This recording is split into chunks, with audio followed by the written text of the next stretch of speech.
We didn't race here last year, but this will be the first time we've unloaded them on Sunday morning and put them on the grid to race with no practice. Now, if you think it's a headache for the driver, it's a migraine for the crew chief. This is the hardest handling track to get your arms around left and right, up and down, loose off, tight in. It's about a compromise. You're never going to get it perfect, and there even maybe only 3 trips to pit road.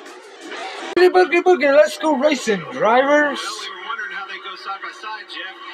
Good jump by Kyle, got him out front. But right now it's, oh, look here. Left him a little bit of room right there. Now it's about making sure you had some temperature in those tires, and moreover. And I think this is probably one of the most important parts of this racetrack. Here comes the dive bomb. You see him looking to the inside. That's the passing opportunity. The best one on this racetrack.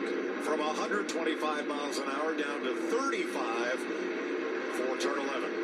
Yeah, I always focused on turn 9 and 10, coming down that hill, carrying a lot of speed through that left-hander 9, right-hander 10, because that could protect me from somebody else passing or give me an opportunity to make that pass in 11.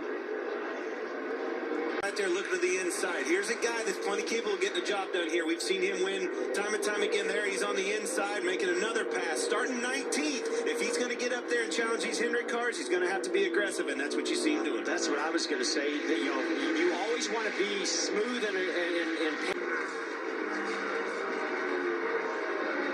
from here, it's full throttle through 9 and off to 10.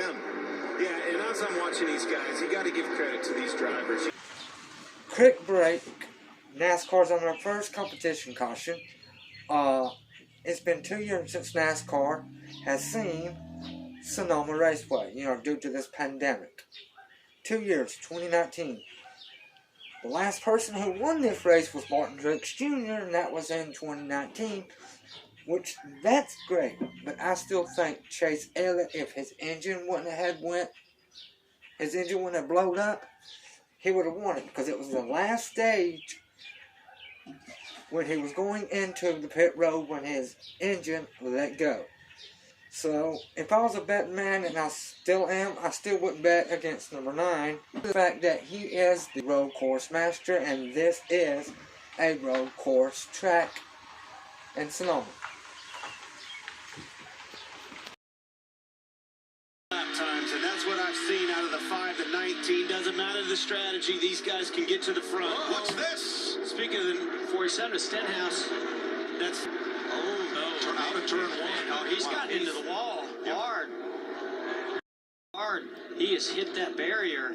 That's on the front straightaway before you get to turn 1, or maybe right in turn 1. Oh man, that right front tire's already down. Yeah, I'd be wondering if he had a tire rub or something. Pretty hard hit right there.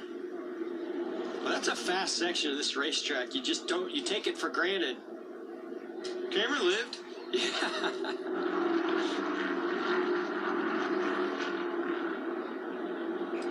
And I think back through the years, this turn 1 and some of the things that it's created, we've seen cars going upside down in that section many years ago.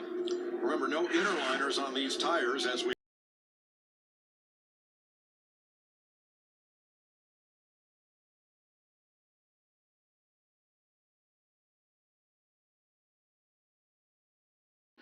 Kurt Busch up to 9th. The game. Yeah, he was there, no doubt. Eric Jones tried to squeeze him, and that's where that contact came from.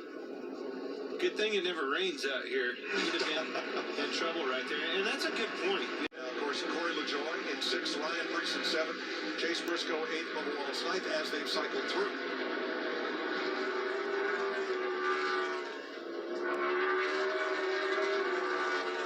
Right here, 3 wide. Somebody's going to have to lift. Byron doing it the hard way on the outside there. I think Daniel Suarez opted out of that battle. Probably a good decision right there. 7 is a double apex corner. You can see there, you enter, and then you kind of flatten out, squares up, and then you enter again. But where these guys, William Byron, his teammate, Chase, that is not an area you can run side by side and not Chase make missed contact. a little bit there. See, William had to lift and let him get it gathered up. Is he going to make an ambitious move here to get position in this right-hander? No, not able to do it. Well, how about down into 11? As Larson and Truex lead him off that corner. here, but the long run speed that he and his team has, but moreover, the decision to lead, stages, win these stages and try to have, be in a conversation for the win. That was something that we did talk about. No way you can win stages and win this race. They're going for it. Stage 2 to Kyle Larson. Joey Logano's about 6.2 seconds back. Alex Bowman, a second behind him. Kurt Busch leads Chase Elliott across the line. Then it's Byron, Kyle Busch, Keselowski, Hamlin, and by one car length, Christopher Bell picks up the last stage point. It is Kyle Larson's 21st playoff point. 11 stage wins and 2 victories so far.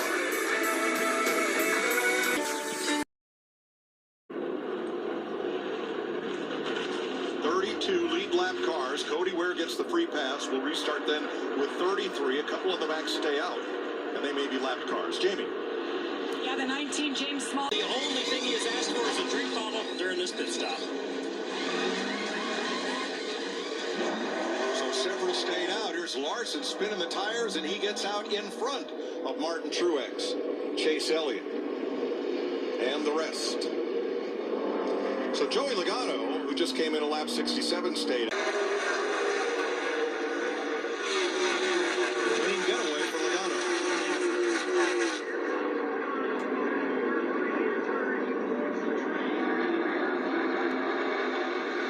That's exactly what I was worried about. You see how Truex got held up behind Anthony Alfredo. Yeah, we got to be careful not get held up in the next corner. That's what's so cool about these switchbacks. Heavy braking, turn 11. Joy. Eeks. Oh, it looks like the 42 of Chastain maybe got into the tires. Or I didn't see what. Oh, I see. He checked up because It happened ahead of that. Yeah. And man, William Byron's front end is really messed up right there.